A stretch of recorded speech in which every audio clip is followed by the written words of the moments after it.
কোরবানির ঈদ সামনে রেখে নাটোরের সিংড়া, গুরুদাসপুর, বড়াইগ্রাম, লালপুর ও বাগাতিপাড়ায় ছোট বড় ২০,০০০-এর বেশি খামারে চলছে শেষ মুহূর্তের প্রস্তুতি। এসব খামারে ২,৮২,টি গরু কোরবানির জন্য প্রস্তুত করা হয়েছে। স্থানীয় খামারিরা বলছেন, দেশীয় পদ্ধতিতে প্রাকৃতিক খাবার ব্যবহার করে গরু মোটাতাজা করা হচ্ছে। এতে খরচ কিছুটা বেশি হলেও বাজারে ভালো দাম পাওয়ার আশা করছেন তারা।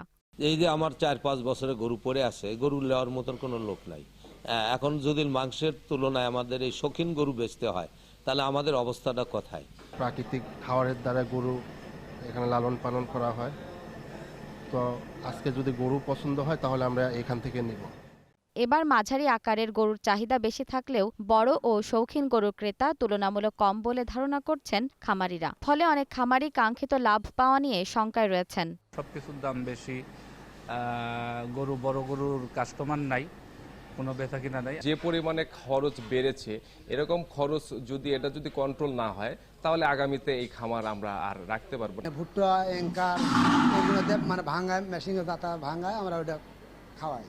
জেলা প্রাণী সম্পদ কর্মকর্তা বলছেন, নাটোরে এবার কোরবানির চাহিদার তুলনায় বেশি পশু প্রস্তুত করা হয়েছে। শুধু গরুই নয়, ছাগল ও ভেড়া প্রস্তুত করছেন খামারিরা।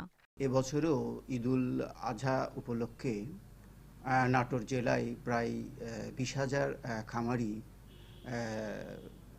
মোট গবাদি পশু লালন পালন করেছে। তার সংখ্যা ৪,৭৫,৪৩৭টি।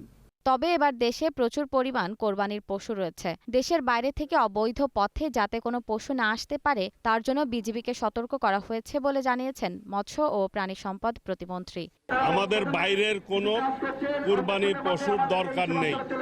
বর্ডার এরিয়াতে বিডিআরদেরকে আমরা সতর্ক করে দিয়েছি, যাতে করে পার্শ্ববর্তী দেশ থেকে কোনো ধরনের গবাদি পশু না আসতে পারে এই কুরবানির সময়।